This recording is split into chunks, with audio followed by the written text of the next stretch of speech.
Hi hello welcome to our channel. ఈరోజు నేను చూపించబోయే రెసిపీ వచ్చేసి రాయలసీమ స్టైల్లో పచ్చిమిర్చి ముటిక్కాయ కారం అండి. ఇది అన్నం చపాతీలోకి చాలా రుచిగా ఉంటుంది. ఎప్పుడు పప్పు పులుసులే కాకుండా ఇలా కొద్దిగా వెరైటీగా ట్రై చేయాలండి. ఇదేం కొత్త కర్రీ ఏం కాదు, ఇది పూర్వకాలం నుండి వస్తున్నదే. ఇది మా చిన్నప్పుడు మా నానమ్మ ఎప్పుడు మాకు చేసి పెట్టేవారండి. చాలా కమ్మగా తినేవాళ్ళం. ఇప్పుడు కూడా ఎప్పుడు ఊరు వెళ్ళినా మా నానమ్మతో అడిగి మరీ చేయించుకొని తింటాను. చాలా కమ్మగా ఉంటుంది. తప్పకుండా మీరు కూడా ఒక్కసారి ట్రై చేయండి. మన ఛానల్ ఫస్ట్ టైం చూస్తుంటే సబ్స్క్రైబ్ చేసి లైక్ షేర్ కామెంట్ తప్పకుండా చేస్తూ ఉండండి.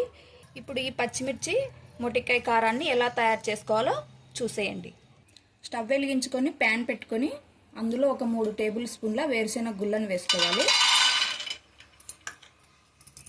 ఇవి దోరగా వేయించుకోవాలి.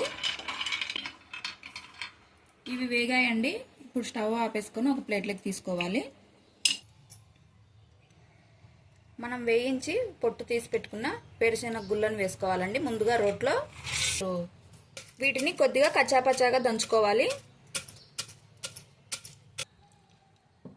ఈ విధంగా దంచుకోవాలండి పొడిని.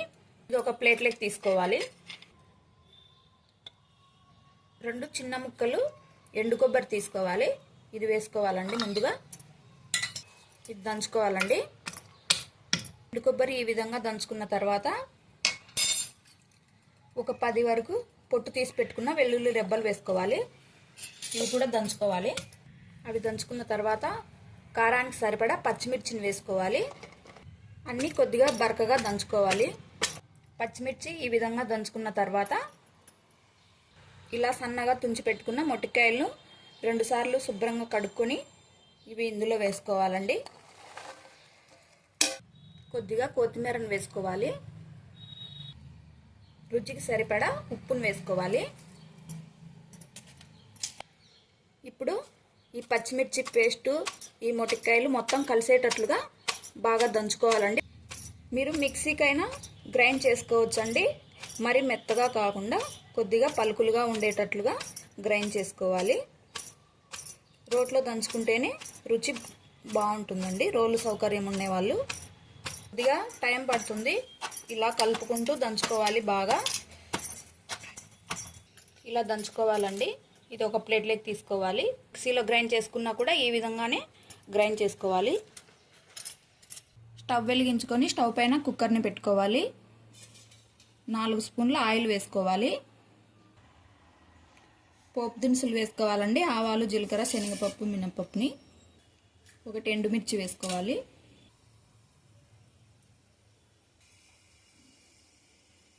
ఒకటి మీడియం సైజు ఉల్లిగడ్డని ఇలా పొడవుగా కట్ చేసుకొని వేసుకోవాలి. ఉల్లిగడ్డ కొద్దిగా వేగిన తర్వాత ఒక రెబ్బ కరివేపాకును వేసుకోవాలి.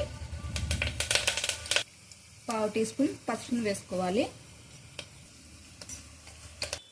ఇప్పుడు మనం దంచి పెట్టుకున్న మొటిక్కాయ పచ్చిమిర్చి కారాన్ని వేసుకోవాలి.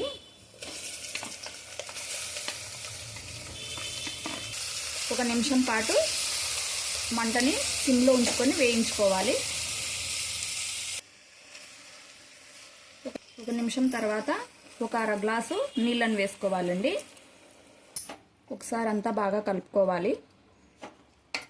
కుక్కర్ మూతను పెట్టుకొని 2 విజిల్లు రానిచ్చుకోవాలండి. 2 విజిల్లు వచ్చిన తర్వాత స్టవ్ ఆపేసుకొని లోపలున్న గాలి మొత్తం పోయిన తర్వాత మూతను తీసుకోవాలి. మనం ముందుగా వేరుశెనగ గుళ్ళ పొడిని చేసుకున్నాం కదా, అది వేసుకోవాలి. ఒకసారి బాగా కలుపుకోవాలి. స్టవ్ వెలిగించుకొని మంటని మీడియం ఫ్లేమ్లో పెట్టుకొని 1 నిమిషం పాటు ఉడికించుకోవాలండి. 1 నిమిషం తర్వాత కొద్దిగా కొత్తిమీరను వేసుకోవాలి. ఒకసారి అంతా కలుపుకొని స్టవ్ ఆపేసుకోవాలండి. చూశారు కదండి, రాయలసీమ స్టైల్ పచ్చిమిర్చి ముటిక్కాయ కారం చాలా రుచిగా ఉంటుంది. తప్పకుండా ట్రై చేయండి. మన ఛానల్ ఫస్ట్ టైం చూస్తుంటే సబ్స్క్రైబ్ చేసి లైక్ షేర్ కామెంట్ తప్పకుండా చేయండి. Thank you for watching.